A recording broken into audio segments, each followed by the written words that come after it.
ನಮಸ್ಕಾರ ಸರ್. ನಮಸ್ತೆ. ಎಲ್ಲಿಂದ ಫೋನ್ ಮಾಡ್ತಿರೋದು? ಸರ್ ಬೆಂಗಳೂರಿಂದ ಸರ್. ನಮಸ್ತೆ ಸರ್. ನಮಸ್ಕಾರ ಸರ್. ಹೇಗಿದ್ದೀರಿ ಸರ್? ಸರ್ ಸೂಪರ್ ಆಗಿದ್ದೀನಿ ಸರ್.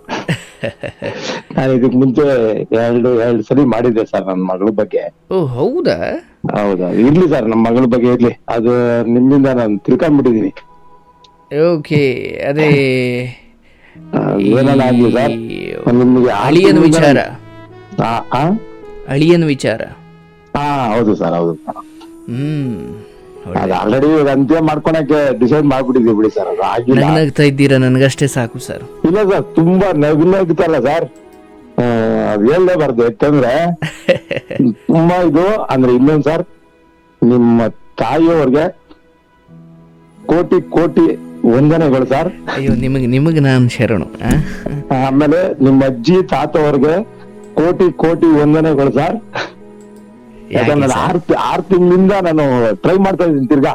ಅಯ್ಯೋ ಸಿಕ್ಕೇ ಇಲ್ಲ ಸರ್. ಇವಾಗ ನಾನು ಜಸ್ಟ್ ಇವಾಗ ಲೈನ್ ನೋಡ್ತಾ ಇದ್ದೆ, ಹುಡುಗ ಯಾರೋ ಮಾತಾಡ್ತಾ ಇದ್ರು ಪಾಪ, ಹೆಣ್ಣು ಮದುವೆ ಆಗಿ. ಹೌದು ಹೌದು ಹೌದು ಅವ್ರು ನೋಡ್ತಾ ಇದ್ದೆ, ಇನ್ನೇನ್ ಮುಗಿಯೋ ಮೂವ್ಮೆಂಟ್, ಅದಕ್ಕೆ ನಾನು ಕಂಟಿನ್ಯೂ ಮಾಡಿದೆ ನಾನು. ಹೌದು ಹೌದು ಹೌದು ಹೌದು. Thank you. ಆರೋಗ್ಯ ಚೆನ್ನಾಗಿದೆಯಾ ಸರ್? ಸೂಪರ್ ಆಗಿದ್ದೀನಿ ಸರ್. ಮಗಳೇ ಹೇಗಿದ್ದಾರೆ? ಮಗಳು ಇದ್ದಾರೆ ಸರ್, ಇಲ್ಲೇ ಇದ್ದಾರೆ. ಇಲ್ಲ ಇದ್ದಾರೆ. ಕಾರ್ಯಕ್ರಮ ನೋಡಿ ತುಂಬಾ ತಿಳ್ಕೊಂಡ್ಬಿಟ್ಟಿದ್ದೀರಾ ಹಂಗಾರೆ. ಇಲ್ಲ ಸರ್, ತುಂಬಾ ಅಂದ್ರೆ ನಾನು ಹೇಳ್ತೀನಲ್ಲ, ಅವಾಗ ನಾನು ಇದಾಗ್ಬಿಟ್ಟಿದ್ದೆ. ನಾನು ನಿಮ್ಮದು ಕೇಳ್ತಾ ಇರ್ತೀನಿ ಸರ್. ನಾನು ಡೈಲಿ ನಾನು ಅದೇ ಕೆಲಸ. Thank you. ಕೆಲಸ ಮುಗಿಸ್ಕೊಂಡ್ರೆ ನಾನು ಅದೇ ಮನೆಗ್ ಬಂದ್ರೆ ರೂಮ್ ಅಲ್ಲಿ ಕುತ್ಕೊಂಡ್ಬಿಡಿ. ಟಿವಿ ಎಲ್ಲ ನೋಡಲ್ಲ ನಾನು. ಏನೋ ಕ್ರಿಕೆಟ್ ಇದ್ರೆ ಮಾತ್ರ ನೋಡ್ತೀನಿ. ಇನ್ ಬೇರೆ ಏನು ನೋಡಕ್ ಹೋಗಲ್ಲ ನಾನು. ಸೀರಿಯಲ್ ಗೀರಿಯಲ್ ಎಲ್ಲ ನೋಡಲ್ಲ. ಅವರೆಲ್ಲ ನೋಡ್ತಾರೆ. ಈ ಜನಗಳ ಕತೆ ಎಲ್ಲ ಕೇಳ್ತೀರಾ? ಕೇಳ್ತೀನಿ ಸರ್ ಡೈಲಿ. ಅದೇನು ಅದ್ ಬಿಟ್ರೆ ಇನ್ನೇನು ಕೇಳಲ್ಲ ಸರ್ ನಾನು. ಫಸ್ಟ್ ನ್ಯೂಸ್ ನೋಡ್ತಾ ಇದ್ದೆ ಅವಾಗ. ಇವಾಗ ಅವೆಲ್ಲ ಯಾವ್ದು ನೋಡಲ್ಲ ಸರ್. ಇದು ಹಾಕೊಂತೀನಿ ನಿಮ್ದು, ನೆಮ್ಮದಿಯಾಗಿ ಕುತ್ಕೊಂಡ್ಬಿಡ್ತೀರಾ? ನಿಮ್ದು ಆರಾಮಾಗಿ ನೆಮ್ಮದಿಯಾಗಿ ಕುತ್ಕೊಂಡು ಕೇಳ್ತಾ ಇರ್ತೀನಿ. ಆಮೇಲೆ ಕೃಷ್ಣ ಭಗವಾನ್ರದ್ದು ಅವ್ರದ್ದೆಲ್ಲ ಇದೆಲ್ಲ ಇರ್ತೈತೆ. ನಿಜ. ಅದನ್ನೆಲ್ಲ ಕೇಳ್ತಾ ಇರ್ತೀನಿ. ನಾನು ಒಂದು 6 ತಿಂಗಳಿಂದ ಮಾಡ್ತಾನೆ ಇದ್ದೀನಿ ನಿಮ್ಗೆ. ಓಹೋ. ಡೈಲಿ ವಾರದಲ್ಲಿ 3 ದಿನ ಟ್ರೈ ಮಾಡ್ತಾನೆ ಇರ್ತೀನಿ. ಅಯ್ಯೋ ಕ್ಷಮಿಸಿ, ಇಲ್ಲಿ ಜನಗಳು ಅಂದ್ರೆ ಮಾಡ್ತಾನೆ ಇರ್ತಾರಲ್ಲ. ಲಾಸ್ಟ್ ನೋಡೋಣ ಅಂದ್ಬಿಟ್ಟು ರಾಘವೇಂದ್ರ ಸ್ವಾಮಿ ನೆನ್ಕೊಂಡ್ ಮಾಡ್ದೆ ಸರ್. 3-4 ಸಲ ಹಿಂಗಾಯ್ತು. 4ನೇ ಸಲ ರಿಸೀವ್ ಮಾಡಿದ್ರಿ ಸರ್. ಹಿಂಗೆ ನಗ್ತಾ ಇರ್ಬೇಕು ಸರ್. ನನಗೆ ಇನ್ನೂ ನೆನಪಿದೆ, ನೀವು ಪಾಪ ಆ ಸಮಯದಲ್ಲಿ ಮಗಳ ವಿಚಾರದಲ್ಲಿ ಎಷ್ಟು ಗೊಂದಲದಲ್ಲಿದ್ರಿ. ಕಟ್ಕಣ ಕಾಲ ಬಿಡ ಕಾಲ ಅನ್ನೋ ಸ್ಥಿತಿಲಿ ಇತ್ತು ಅವತ್ತು. ಹೌದು. ಈಗ ಒಂದು ಸ್ಪಷ್ಟತೆಗೆ ಬಂದು ನಿಂತಿದೆ ಬದುಕು, ಅದು ಬಹಳ ಮುಖ್ಯ. ಹೌದು ಸರ್. ಸಂತೋಷ. ಮಗಳಲ್ಲೇ ಇದ್ದಾರಾ? ಮಗಳು ಇದ್ದಾರೆ ಸರ್. ಕೊಡ್ಲಾ ಸರ್? ಮಾತಾಡಿ. ಕೊಡಿ. ಒಂದೇ ಒಂದು ನಿಮಿಷ ಏನಮ್ಮ.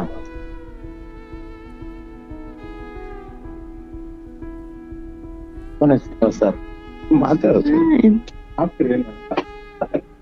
ಹಲೋ, ನಮಸ್ತೆ ತಾಯಿ. ನಮಸ್ತೆ ಸರ್, ಚೆನ್ನಾಗಿದ್ದೀರಾ? ಬಹಳ ಚೆನ್ನಾಗಿದ್ದೀನಿ. ನೀವು ಹೇಗಿದ್ದೀರಿ? ಚೆನ್ನಾಗಿದ್ದೀನಿ ಸರ್. ಓಹೋ, ನಗ್ತಾ ಇದ್ದೀರಿ ಇವತ್ತು? ಹೌದು ಸರ್. ಅಯ್ಯೋ ಪಾಪ ಯಾವ್ದು ಹಾಕೋಬಾರ್ದು ಅಂತ ಹೇಳಿ ತುಂಬಾ ನೆಮ್ಮದಿಯಾಗಿದ್ದೀನಿ. ಇದು ಬಹಳ ಸಂತೋಷ. ಈ ನೆಮ್ಮದಿ ಅನ್ನೋದು ಈಗೇನು ಹೊಸ್ದಾಗಿ ಎಲ್ಲೋ ತಂದು ಇನ್ಸ್ಟಾಲ್ ಮಾಡ್ಕೊಂಡಿದ್ದಲ್ಲ, ಅದು ಈ ಮುಂಚೆ ಇತ್ತು, ಬಟ್ ಈಗ ಅದನ್ನು ಕಂಡುಕೊಂಡಿದ್ದೀರಾ ಅಷ್ಟೇ. ಹೌದು, ಸೆಂಟ್ರಲ್ಲಿ ಸ್ವಲ್ಪ ಏರುಪೇರುಗಳಿಂದ ಅದು ಕಾಣಿಸ್ತಾ ಇರ್ಲಿಲ್ಲ. ನಿಜ. ಅಂದ್ರೆ ಈ ನಿಮ್ಮ ಯಾವುದೋ ಒಂದು ಚಿನ್ನದ ಮೂಗುತಿ ಗೊತ್ತಿಲ್ಲದೆ ಕೆಸರೊಳಗಡೆ ಬಿದ್ದು ಹೋದ್ರೆ, ಆ ಮೂಗುತಿ ಬಹಳ ಬೆಲೆ ಬಾಳೋದೇ ಇರ್ಬೋದು, ಬಟ್ ಕೆಸರೊಳಗಡೆ ಬಿದ್ದಾಗ ಅದು ಮೂಗುತಿ ಅಂತ ಗೊತ್ತಾಗಲ್ಲ. ಹೌದು. ಹೇಗೆ ವಜ್ರದ ಮೇಲೆ ಕೆಸರು ಬಿದ್ದಾಗ ಆ ವಜ್ರದ ಬೆಲೆಯೇ ಹೊರಟೋಗಿ ಅದನ್ನು ನಾವು ಕೆಸರು ಅಂತಲೇ ಭಾವಿಸ್ತೀವಿ. ಹಾಗೆ ನಮ್ಮ ಒಳಗಡೆ ಅದೆಂತಹ ಒಂದು ಆನಂದ, ಚೈತನ್ಯ, ಸಂತೋಷ ಇದ್ದರೂ ಕೂಡ ಈ ಹೊರಗಿನ ಸಂಬಂಧಗಳು, ಸೋಲುಗಳು, ಬೆನ್ನಿಗೆ ಚೂರಿ ಇರಿತ, ಇವೆಲ್ಲವೂ, ಈ ಎಲ್ಲ ಕೆಸರುಗಳು ಮೇಲ್ಬಿದ್ದು ನಾವು ಒಳಗಡೆ ನಮ್ಮದು ಅಂತ ಒಂದು ಸಂತೋಷ ಇದೆ ಅನ್ನೋದೇ ಮರೆತು ಬಿಡ್ತೀವಿ ನಾವು. ಹೌದು ಸರ್. ಬಟ್ ಯಾವುದೋ ಒಂದು ಸರಿಯಾದ ಮಾರ್ಗದರ್ಶನ ಅಥವಾ ಯಾವುದೋ ಒಂದು ರೀತಿಯಲ್ಲಿ ಈ JCP ತಂದು ಒಬ್ಬ ಗುರು ಆಗಿದ್ರೆ, ಅಯ್ಯೋ ಈ ಸಂತೋಷ ಇಲ್ಲೇ ಐತಲ್ಲಪ್ಪ ಅನ್ಸುತ್ತೆ ಅವಾಗ. ಇರಲಿ. ಈಗ ಆ ಎಲ್ಲ ವಿಚಾರದಲ್ಲೂ ಒಂದು ಕ್ಲಾರಿಟಿ ಇದೆ. ಹೌದು ಸರ್.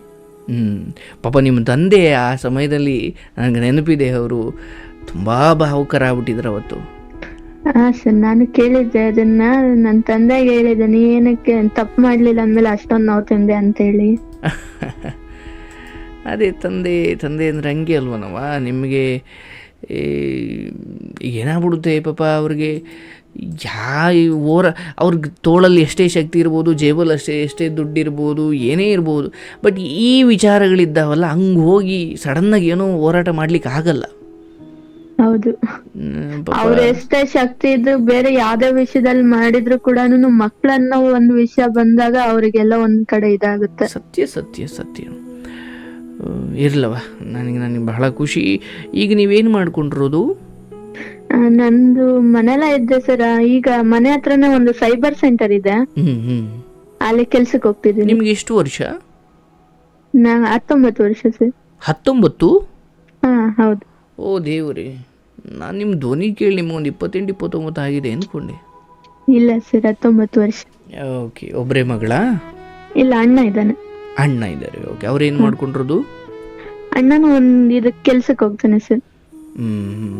ಒಳ್ಳೇದ. ಅಮ್ಮ ಮನೇಲೆ ಟೈಲರಿಂಗ್ ಮಾಡ್ತಾರೆ. ಫೈನ್. ಯಾವುದಾದ್ರೂ ಒಂದು ಕಸುಬು ಕಲಿಯವ. ಈಗ ಟೈಲರಿಂಗ್ ಮಾಡ್ಕೊಂಡು ನಿಮ್ಮಮ್ಮ ಯಾರು ಇದು ಇಲ್ಲ, ಅವ್ರ ಮನೆಯಲ್ಲ ಅವ್ರು ಮಾಡ್ಕೊಳ್ತಿದ್ದಾರೆ. ಮನುಷ್ಯಂಗೆ ನೋಡಿ, ಮೊನ್ನೆ ಯಾವುದೋ ಒಂದು ಹೆಣ್ಮಗಳು ಫೋನ್ ಮಾಡಿದ್ರು, ಅವ್ರ ತಂದೆ ತಾಯಿ ಮದುವೆ ಮಾಡಿದ್ರು, ಕೋಟ್ಯಾಧಿಪತಿ ಅಂತ ಮಾಡಿದ್ರು. ಅದು ಯಾರೋ ಬಾರಲ್ಲಿ ಪಾಪ ನಂದೇ ಬಾರು ಅಂತ ಹೇಳ್ಕೊಂಡು ಮದುವೆ ಆಗಿದ್ದ. ಆಮೇಲೆ ನೋಡ್ರೆ ಬಾರಲ್ಲಿ ವರ್ಕರು. ಸರಿ, ಪರವಾಗಿಲ್ಲ, ಹೆಂಗೋ ಒಳ್ಳೇದಾಯಿತು, ಏನೋ ತೊಂದರೆ ಇಲ್ಲ, ಏನು ಸ್ವಂತ ಬಾರ್ ಅಲ್ದಿದ್ರು ಪರವಾಗಿಲ್ಲ ಅಂತ ಮದುವೆ ಆಯಿತು. ಈ ಹೆಣ್ಮಕ್ಳು ಸಹಿಸ್ಕೊಂಡ್ಳು.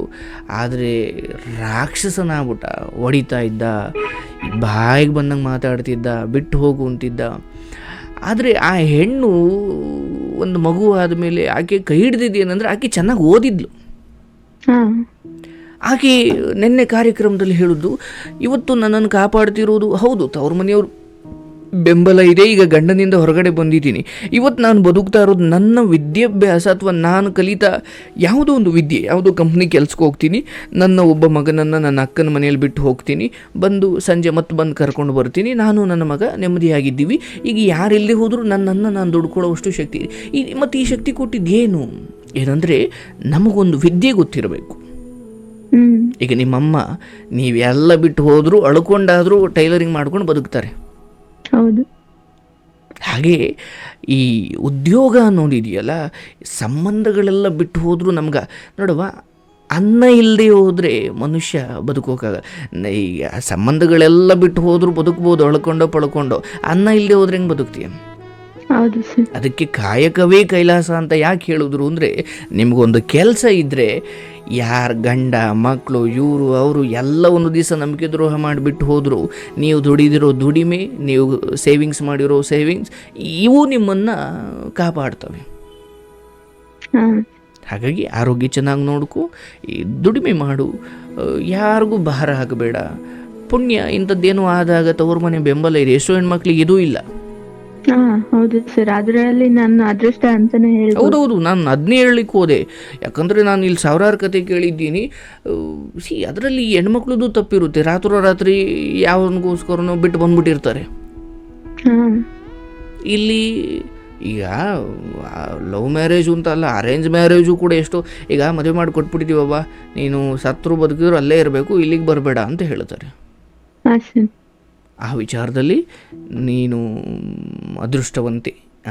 ಈಗ ಕೆಲಸ ಮಾಡಿಕೊಂಡು ಆರೋಗ್ಯ ಚೆನ್ನಾಗಿ ನೋಡಿಕೊಂಡು ನಗುತ್ತಾ ಮೋಸ ಹೋದ್ರು ಮೋಸ ಮಾಡಿದ್ರು ಯಾವ ಚರ್ಚೆನೂ ಬೇಡ. ಯಾರಿಗೂ ಯಾವ ಸಂಬಂಧಿಕರು ಏನು ಕೇಳಿದ್ರು ಅದು ಯಾವುದಕ್ಕೂ ತುಟಿಕ್ ಅನ್ಬೇಡ. ನೀನಾಯಿತು, ನಿನ್ನ ಅಪ್ಪ ಅಮ್ಮ ಅಣ್ಣ, ನಿಂದೊಂದು ಸಂಸಾರ ಆಯಿತು. ಎಲ್ಲೋ ಹೊರಗಡೆ ಯಾವುದೋ ಕಾರ್ಯಕ್ರಮಕ್ಕೆ ಹೋದ್ರೆ ಇದನ್ನೆಲ್ಲ ಕೇಳ್ತಾರೆ, ಹೋಗಲೇಬೇಡ, ಹೋಗಿ ಏನೂ ಆಗಬೇಕಾಗಿಲ್ಲ. ಅರ್ಥ ಆಯ್ತಲ್ಲ? ಹಾಗಾಗಿ ಈ ಪರಿಸ್ಥಿತಿಯಿಂದ ಚೂರು ಹೊರಗಡೆ ಬಂದು ಆಮೇಲೆ ನೋಡು ಅಪ್ಪ ಅಮ್ಮ ಏನು ಹೇಳ್ತಾರೆ, ಬೇರೆ ಬದುಕು. ನನ್ನ ಪ್ರಕಾರ ಒಂದು 22 ವರ್ಷದ ಹೊರಗಡೆ ಪ್ರಪಂಚ ದುಡಿ, ಹೊರಗಡೆ ಅವಮಾನ ಅದು ಇದು ಅನುಭವಿಸು. ಆಮೇಲೆ ನಿನಗೆ ಇನ್ಯಾರೋ ಬಂದು ನಿನಗೆ ಮತ್ತೆ ತೊಂದರೆ ಕೊಟ್ಟರು ಮತ್ತೆ ನೀನು ಬದುಕೋ ಶಕ್ತಿ ಇರುತ್ತೆ. ಸರಿ, ಅದು ಚಿಕ್ಕ ವಯಸ್ಸಿಂದ ಅಪ್ಪ ಅಮ್ಮ ಮನೆಯಲ್ಲೇ ಇದ್ದು ಹೊರಗಡೆ ಹೋದ್ರೆ ಯಾರು ಏನಂತಾರೋ, ನನ್ ಮಕ್ಳು ಯಾರ ಕೈಲೂ ಒಂದ್ ಮಾತು ಅನಿಸ್ಕೋಬಾರ್ದು ಅಂತ ಸಾಕಿದ್ರು. ಅದೇ ಎಲ್ಲ ಇವತ್ತು ತೊಂದ್ರೆ ಆಯ್ತೇನೋ. ಆದ್ರೆ ಇವತ್ತು ಬುದ್ಧಿ ತಂದ್ಕೊಂಡು ಹೊರಗಡೆ ಮಾಡ್ಕೋತಾ ಇದೀವಿ. ಈಗ ಈ ಮನುಷ್ಯ ಅದೆಷ್ಟೇ ದೊಡ್ಡ ಡಬಲ್ ಡಿಗ್ರಿ ಮಾಡಿರ್ಬೋದು, ಹೊರಗಡೆ ತರಕಾರಿ ಅವನ ಅಂಗಡಿ ಹತ್ರ ಒಂಚೂರು ಚೌಕಾಸಿ ಮಾಡ್ಲಿಕ್ಕೆ ಬರಲಿಲ್ಲ ಅಂದರೆ ಯಾವ ಡಿಗ್ರಿ ತಾಂಡು ಏನು ಮಾಡ್ತೀಯವ್ವ? ಹೌದು, ಹೌದಲ್ಲ? ಹಾಗಾಗಿ ವಿದ್ಯೆ ಅದು ಯಾವುದು ಪದವಿ, ಅದು ಯಾವುದು ಮಾರ್ಕ್ಸ್ ಕಾರ್ಡು, ಡಾಕ್ಟರೇಟು, ನೋ, ಅದು ಒಂದು ರೀತಿ ಎಜುಕೇಷನಲ್ ಅಥವಾ ಪಠ್ಯ ವಿಚಾರಕ್ಕೆ ಬಂದರೆ ಅದು ಇರ್ಬೋದು. ಆದರೆ ಮನುಷ್ಯ ತಾನು ಗುರುಗಳಿಂದ ಕಾಲಭಾಗ ಕಲಿತಾನೆ, ಮತ್ತು ಸ್ವಂತ ಅನುಭವದಿಂದ ಇನ್ನು ಕಾಲಭಾಗ ಕಲಿತಾನೆ, ಅರ್ಧ ಆಯಿತು. ಒಂದಷ್ಟು ಗೆಳೆಯರಿಂದ, ಹೊರಗಡೆ ಪ್ರಪಂಚದಿಂದ ಒಂದು ಕಾಲಭಾಗ ಕಲಿತಾನೆ, ಮತ್ತು ಕಾಲವೇ ಕೆಲವೊಂದನ್ನು ಕಲಿಸ್ತಾ ಹೋಗುತ್ತೆ. ಹೌದು ಸರ್, ಅದಕ್ಕೆ ದೊಡ್ಡವರು ಹೇಳಿರೋದನ್ನ ಅನ್ಕೋಬೇಕು ಅಂದ್ರೆ ದೇಶ ಸುತ್ತಿ ನೋಡು, ಕೋಶ ಓದಿ ನೋಡು ಅನ್ನೋ ಮಾತನ್ನ ನೆನ್ಪಿಟ್ಕೋಬೇಕು. ಸತ್ಯ. ಈಗ ನಾನು ನೋಡುವ ಒಂದೇ ನಮ್ದೊಂದು ಪುಟ್ಟ ಜಾಗ, ಇಲ್ಲಿ ಕೂತು ನಾನು ಜಗತ್ತಿನಾದ್ಯಂತ ಜನರು ಕೂತು ಮಾತಾಡ್ತೀನಿ. ಹಂಗೆ ಮಾತಾಡ್ಲಿಕ್ಕೆ ಧೈರ್ಯ ಕೊಟ್ಟಿದ್ದೇನು? ಜ್ಞಾನ, ತಿಳುವಳಿಕೆ.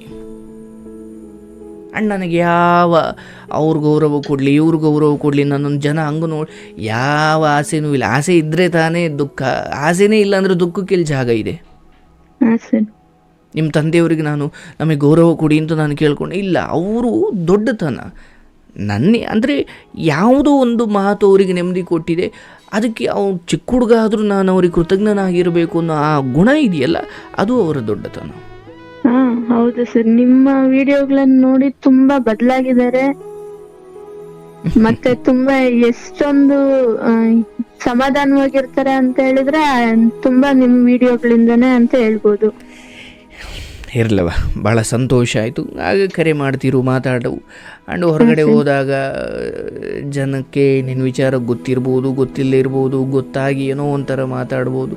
ನಾನು ಹೇಳ್ತೀನಿ, ಹೊರಗಡೆ ಹೋಗಿ ನೀನು ಕೆಲಸ ಏನು ಕೊಟ್ಟರು ಮಾಡ್ತೀಯ, ಕೆಲಸ ಕೊಟ್ಟವ್ರಿಗೆ ಒಪ್ಪಿಸ್ತೀಯ. ಈ ಕಿವಿಗೆ ಏರ್ಫೋನ್ ಹಾಕ್ಕೊಂಡಾಗ ಯಾರು ಬೈದರೂ ಕೇಳಲ್ವಲ್ಲ, ಹಂಗೆ ಬರ್ತಾ ಇರಬೇಕು ಅಂತಾರೆ. ಬರುತ್ತೆ, ಅಂಥ ದಿನವೂ ಬರುತ್ತೆ.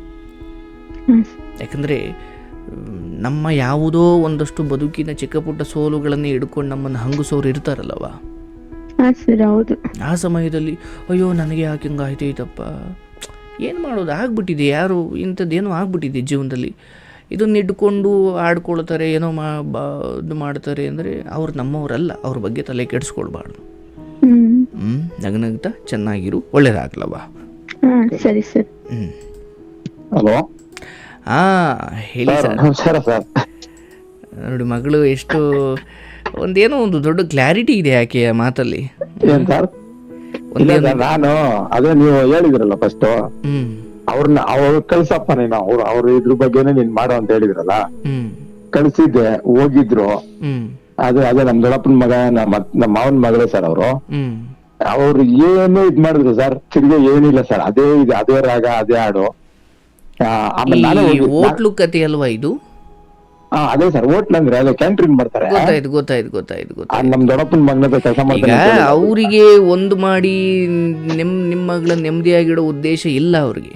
ಇಲ್ಲ ಸರ್, ಅವ್ರೇನ್ ಗೊತ್ತಾ ಸರ್, ಅವನು ಕತ್ತೆ ದುಡ್ದಂಗ್ ದುಡಿತಾನೆ, ಇವಳನ್ನ ಏನೋ ಒಂದ್ ಮನೆ ಕೆಲಸ ತರ ಇರ್ಲಿ.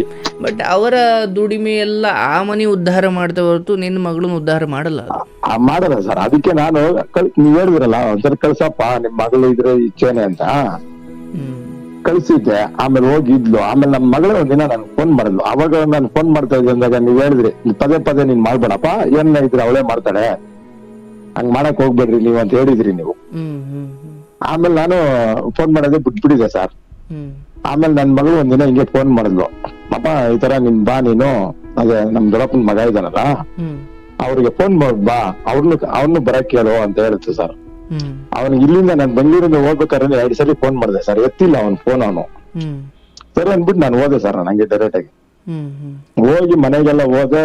ಅವಾಗೂ ಬಂದಿರ್ಲಿಲ್ಲ ಅವನು, ಅಲ್ಲೇ ಎಲ್ಲ ಕೆಲಸ ಮಾಡ್ತಾ ಇರ್ತಾನೆ. ಒಂದು ಕಾರ್ ಗೀರೆಲ್ಲ ಇದೆ, ಬರೋದಕ್ಕೆ ಎಷ್ಟೊತ್ತು ಬೇಕು ಸರ್, ನಾನು ಬೆಂಗಳೂರಿಂದಾನೇ ಹೋಗಿದ್ದೀನಂತೆ.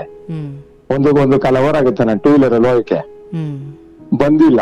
ಆಮೇಲೆ ಸರಿ ನಮ್ಮ ಮಾವನ್ ಮಗಳಿದ್ಲು, ಅವಳು ಯಾವ್ದಾದ್ರು ಕತೆ ಓದ್. ನಾನ್ ಹೇಳಿದೆ, ನೋಡಮ್ಮ ಬೇಡ, ನಾವು ನೋಡಿದೆಲ್ಲ ಆಗೋಯ್ತು, ಏನೋ ಇವೆಲ್ಲ ನಾಟಕಗಳೆಲ್ಲ ಬೇಡ, ಏನೋ ಈ ನಾಟಕಗಳು ಆಡ್ಕೊಂಡು ನಾವು ಜಾಸ್ತಿ ದಿನ ಇರಕ್ ಆಗಲ್ಲ ಅಂತ ಹೇಳ್ಬಿಟ್ಟು. ಆಮೇಲೆ ಅವ್ನ್ ಬಂದ ಸರ್, ನಮ್ ದೊಡ್ಡಪ್ಪನ ಮಗ ಬಂದಾಗ ಏನಿದ್ರು ಮಾತಾಡ್ಬೋದಲ್ಲ ಸರ್, ಉಸಿರು ತೆಗಿತಲ್ಲ ಅವನು. ಇನ್ನೆಲ್ಲ ಹಳೆದೆಲ್ಲ ಏನು ಎತ್ತುತ್ತಾರೆ ಅಂತ ಹೇಳ್ಬಿಟ್ಟು ಉಸಿರು ತೆಗಿತಾ ಇಲ್ಲ ಅವನು. ನಾನ್ ಹೇಳಿದೆ, ನೋಡಪ್ಪ ನನಗ ಸರ್ ಹೋಗಲ್ಲ ಇದು ಹಿಂಗೆ ಮುಂದುವರ್ಸ್ಕೊಂಡವ್ರು ಚೆನ್ನಾಗಿರಲ್ಲ, ಇದು ನಮ್ ಪಣ್ಣ ನಾನು ಕರ್ಕೊಂಡು ಹೋಗ್ತೀನಪ್ಪ ಅಂತ ಹೇಳಿದೆ ಸರ್. ಒಂದು ಮಾತು ಮಾತಾಡಿಲ್ಲ ಸರ್ ಅವನು. ಇನ್ನೇನು ಹೇಳಿದೆ ಸರ್ ನಾವು ಅವನ್ಗೆ. ಆಮೇಲೆ ಎಲ್ಲ ನೋಡಿದೆ ಸರ್, ಅಟ್ಲೀಸ್ಟ್ ಸರ್ ಒಂದ್ ಅವ್ರಿಗೂ ಮಗಳಾಗ್ಬೇಕು ಸರ್ ಅವ್ನು. ಏನೋ ಅವ್ನು ಎಷ್ಟು ಕನ ಇರ್ಲಿ ಸರ್, ಅದ್ ನನಗ್ ಬೇಡ. ಅದು ನಾನು ದುಡ್ಡು ಕಾಸಿಗೆ ನೋಡೋನಲ್ಲ ಸರ್ ನಾನು. ಆಮೇಲೆ ಅವನಿಗೆ ಇಷ್ಟ ಇರ್ಲಿಲ್ಲ, ನಾವೇ ಮಾಡ್ಕೊಂಡ್ ಬಂದಿದ್ದು ಅಂದ್ರೆ ಸರ್, ನಾನು ನೋಡಿ ಸರ್, ಇಷ್ಟುವರೆಗೂ ಸರ್ ನನ್ ಮಕ್ಕಳನ್ನ ನಾನು ಅಲ್ಲಿ ತಿಂದಿದ್ದೀನಿ ಹೊರತು ನಮ್ಮ ಮಕ್ಕಳನ್ನ ಆ ತರ ಬಿಟ್ಟಿಲ್ಲ ಸರ್ ನಾನು. ನಾನ್ ನಿಜವಾಗಿ ಹೇಳ್ತೀನಿ ಸರ್, ನಾನ್ ಭಯಂಕರ ಕುಡಿತಾ ಇದ್ದೆ ಸರ್ ನಾನು ಅವಾಗ. ಆ ಕುಡ್ದಾಗ ಕೂಡ ನಾನು ಮನೆಗೆ ಏನ್ ಕೊಡ್ಬೇಕು, ಏನ್ ಮಾಡ್ಬೇಕು ಅದ್ ಮಾಡ್ಬಿಟ್ಟು ಕೆಲ್ಸಕ್ಕಂತೂ ನಾನು ಬಿಡ್ತಾ ಇರಲ್ಲ ಸರ್. ಕೆಲ್ಸಕ್ಕೆ ರಜಾ ಹಾಕೋದು, ಕುಡಿಯೋದು, ಅಲ್ಲೋಗೋದು ಇಲ್ಲೋಗೋದು ಅದೆಲ್ಲ ಮಾಡ್ತಾ ಇರಲ್ಲ ಸರ್ ನಾನು. ಫಸ್ಟ್ ನನ್ ಕೆಲ್ಸ ಸರ್, ಪೇಮೆಂಟ್ ತಂದ ಮನೆಗೆ ಇಷ್ಟೆಲ್ಲ ಕೊಟ್ಬಿಟ್ಟು ಇದ್ರೆ ಕುಡಿತಾ ಇದ್ದೆ ಸರ್. ಇಲ್ಲ ಅಂದ್ರೆ ನಾನು ಕುಡಿತಾ ಇರಲ್ಲ ಸರ್. ಅಂದ್ರೆ ಕುಡಿತಾ ಇದ್ದೆ ಸರ್, ನಾನು ಜಾಸ್ತಿ ಕುಡಿತಾ ಇದ್ದೆ, ಇಲ್ಲ ಅಂತಲ್ಲ. ಅವಾಗೂ ನಾನು ನಮ್ಮ ಮಕ್ಳಿಗೆ ಇದ್ ಮಾಡಿಲ್ಲ ಸರ್. ನನ್ನ ಕೈಯಲ್ಲಿ ಆದಷ್ಟು ನಾನು ಎಜುಕೇಶನ್ ಕೊಟ್ಟೆ ಸರ್ ಅವ್ರಿಗೆ. ಅದ್ರ ಮೇಲೆ ನಾನು ಇನ್ನೇನು ಮಾಡಕ್ಕಲ್ಲಮ್ಮ. ಇವ್ರಿಗೂ ಅಷ್ಟೇ, SSLC first PU second PU ಓದ್ಬೇಕಾದ್ರೂ ಅವ್ಳಿಗೆ ಮದುವೆ ಆಯ್ತು ಸರ್. ಇನ್ನೊಂದ್ 2 ಸಬ್ಜೆಕ್ಟ್ ಎಕ್ಸಾಮ್ ಬರೀಬೇಕಾಯ್ತು ಸರ್. ನಾನು ಅದ್ರಲ್ಲೂ ಹೇಳಿದ್ದೆ ಸರ್, ನಾನು ಫಸ್ಟೇ ಹೇಳಿದ್ದೆ ಸರ್, ನಾನು ಡಿಗ್ರಿವರೆಗೂ ನನ್ಗೆ ಮದುವೆ ಮಾಡಲ್ಲ ಅಂತಾನೆ ಹೇಳಿದ್ದೆ ಸರ್. ಏನೋ ನಮ್ ಮಿಸಸ್ ಇದಾರಲ್ಲ ಅವ್ರು ಹಂಗೆ ಹಿಂಗೆ ಗೊತ್ತಲ್ಲ ಸರ್ ಅವ್ರು ನಿಮ್ಗೆ, ಅವ್ರು ಅಲ್ಲೋಡೋಗ್ಬಿಟ್ರು ಇಲ್ಲೋಡೋಗ್ಬಿಟ್ರು ಅನ್ಕೊಂಡಿವ್ರು ಅಂತ ಹೇಳಿದ್ವಿ. ಅದೇ ಟೈಮ್ ಇವ್ರು ಸಿಗಾಕೊಂಡ್ರ, ನಾವು ಅಷ್ಟೊಂದು ನಂಬಿಟ್ಟಿದ್ದೆ ಅವ್ರನ್ನ ಏನೋ ಅಂತ ಹೇಳ್ಬಿಟ್ಟು ಮಾಡಿದ್ ಸರ್ ನಾನು ಅಷ್ಟೇ. ಅದು ನನ್ನ ಸ್ವಲ್ಪ ಗೊತ್ತಾಗಿದ್ದಿದೆ, ನಿಮ್ ಕಾರ್ಯಕ್ರಮ ನಾನು ಅವಾಗ ಮಾತಾಡಿದ್ನಲ್ಲ, ಒಂದು 3 ತಿಂಗಳು ಮುಂಚೆ ನನಗೇನ ಸಿಕ್ಬಿಟ್ಟಿದ್ರೆ ಸರ್, ಅದ ಕಥೆನೆ ಬೇರೆ ಇರೋ ಸರ್ ನನಗೆ. ಇರ್ಲಿ ಅದಕ್ಕೂ ನನಗೇನಿಲ್ಲ ಸರ್. ನಾನ್ ನಿಜವಾಗಿ ಹೇಳ್ತೀನಿ ಸರ್, ನಾನು ನಿಮಗ್ ಫೋನ್ ಮಾಡ್ಬೇಕಂದ್ರೆ, ಯಾಕಂದ್ರೆ ನಿಮ್ ತಾಯಿಯವರಿಗೆ ನಾನು ಕೋಟಿ ಇದೆ ಸರ್. ನಾನು ಒಂದ್ಸಲಿ ನಿಮ್ಮ ಆಶ್ರಮಕ್ಕೆ ಇವಾಗ ಯಾವಾಗ ಓಪನ್ ಆಗೋ ಗೊತ್ತಿಲ್ಲ ಸರ್. ಖಂಡಿತ ಫೆಬ್ರವರಿ 19 ಜನರಿಗೆ ಫೆಬ್ರವರಿ 27ರಿಂದ ಬರ್ಲಿಕ್ಕೆ ಅವಕಾಶ ಇದೆ. ಖಂಡಿತ ನಿಮಗೆ ಬಿಡುವಾದಾಗ ಬನ್ನಿ. ನಾನು ನೆಕ್ಸ್ಟ್ ಅದನ್ನ ಅಡ್ರೆಸ್ಸು ನಿಮ್ಮನ್ನೆಲ್ಲ ಗೃಹ ಪ್ರವೇಶ ಕರಿಬೇಕು ಅಂತ ಇದೆ. ಸೊ ಈ ಮಾಗಡಿ ರೋಡ್ ಹತ್ರ, ಬೆಂಗಳೂರು ಮಾಗಡಿ ರೋಡ್ ಇದೆಯಲ್ಲ, ಗೊತ್ತು ಸರ್. ನಾನು 4 ವರ್ಷ ಆಟೋ ಓಡಿಸಿದ್ದೀನಿ ಸರ್. ಓ ಆ ಕಡೆ ಖಂಡಿತ ಬರ್ಬೋದು. ನನಗೆ ನೀವು ಖುಷಿ ಆ ವಿಚಾರದಲ್ಲಿ ಒಂದು ಇಡೀ ಮನೆಯವರು ಒಂದು ನಿರ್ಧಾರಕ್ಕೆ ಬಂದಿದ್ದೀರಿ. ಆ ನಿರ್ಧಾರವನ್ನ ಸಮಾಜ ಹೇಗೆ ನೋಡುತ್ತೋ ಬೇಕಾಗಿಲ್ಲ, ಅಂತಿಮವಾಗಿ ಮಗಳಿಗೆ ಒಂದು ನೆಮ್ಮದಿ ಬೇಕು. ಹೌದು ಸರ್, ಹೌದು. ನಾನು ಹೇಳಿದೆ ಸರ್, ನನ್ನ ಮಗಳಿಗೆ ಒಂದೇ ಮಾತು ಹೇಳಿದೆ, ನೋಡಮ್ಮ ಆಗೋದೆಲ್ಲ ಬಿಟ್ಬಿಡು, ಏನೋ ಅದನ್ನ ತಲೆ ಕೆಡ್ಸ್ಕೊಂಬೇಡ, ಏನೋ ಓದುತ್ತೀಯಾ ಇನ್ನ ಮುಂದಕ್ಕೆ ಓದ್ತೀಯಾ, ನನ್ನ ಬಲಂತಕ್ಕೆ ಓದ್ಬೇಡ, ಏನೋ ಅಲ್ಲ ಸರ್. ಹೌದು, ನನಗ್ ಬಲಂತಿಗೆ ಯಾವ್ದು ಮಾಡಕ್ ಹೋಗ್ಬೇಡ. ನಿನ್ಗೆ ಓದಕ್ ಇಂಟ್ರೆಸ್ಟ್ ಇದೆ ಅಂತ ಹೇಳು, ಓದು. ಏನೋ ಇಲ್ಲಪ್ಪ ನನ್ಗೆ ಇಷ್ಟೇ ಸಾಕು, ಏನೋ ನಾನು ಮಾಡ್ಕೊಂಡು ಹೋಗ್ತೀನಿ ಅಂದ್ರೆ ಮಾಡು. ಅಂದ್ರೆ ನಾನೇನ್ ಹೇಳೋದಂದ್ರೆ ಸರ್, ನಾವು ಸ್ವಲ್ಪ ಗಟ್ಟಿ ಇದ್ದಾಗೆ ನೀನು ಒಂದ್ ನೆಲೆ ನೋಡ್ಕೊ. ನಿಜ ಏನ್ ಸರ್, ನಿಜ ಕರೆಕ್ಟ್ ಅಲ್ಲ ಸರ್ ನಾನು ಹೇಳಿದ್ದು? ಖಂಡಿತ. ಯಾಕಂದ್ರೆ ಅಣ್ಣ ಇದ್ದಾನೆ, ಇಲ್ಲ ಅಂತಲ್ಲ. ಅವನಿಗೂ ಒಂದ್ ಮದ್ವೆ ಆದ್ಮೇಲೆ ಅವನದು ಯಾವ್ದು ಇರ್ತಿದೆ, ಅವ್ರನ್ನೆಲ್ಲ ನಾವ್ ಇದ್ ಮಾಡ್ಕೊಂಡಿರಕ್ ಆಗಲ್ಲ. ಈಗ ಅಂದ್ರೆ ಅಷ್ಟು ದೂರದ ಯೋಚನೆ ಬೇಡ. ಇನ್ನೊಂದ್ 2 ವರ್ಷ ಆಕೆನ ಒಂಟಿಯಾಗಿರೋಕ್ ಬಿಡಿ. ಅಲ್ಲ, ನಾನು ಇವಾಗ ಏನು ಮಾಡಲ್ಲ ಸರ್. ಅವ್ರಿಗೆ ಏನ್ ಮಾಡ್ತಾವಳೋ ಮಾಡ್ಲಿ. ಓದೋ ಇಂಟ್ರೆಸ್ಟ್ ಇದ್ರೆ ನೀನ್ ಡಿಸೈಡ್ ತಗೊಂಡು ಓದಮ್ಮ ಅಂತ ಹೇಳಿದ್ದೀನಿ. ಈ ಸಮಯದಲ್ಲೂ ತವ್ರ ಮನೆಯಾಗಿ ಅಥವಾ ಅಪ್ಪನ ಮನೆಯಾಗಿ ಅಪ್ಪನಾಗಿ ನೀವು ಅವ್ರಿಗೆ ಈ ಮಟ್ಟಿಗೆ ಬೆಂಬಲ ಕೊಡೋದಿದೆಯಲ್ಲ, ನೀವು ಅದ್ಭುತ ಸರ್. ಸರ್ ನನಗೆ ತನ್ನ ತಾಯಿ 8-9 ವಯಸ್ಸಲ್ಲಿ ತಿರೋಗ್ಬಿಟ್ರು ಸರ್. ನನಗೆ ಇವ್ಳನ್ನ ನಮ್ ತಾಯಿನೇ ಸರ್ ಅವಳು. ಅದೇ ತರ ನಾನು ತಿಳ್ಕೊಂಡಿರೋದು ಅವ್ರಿಗೆ.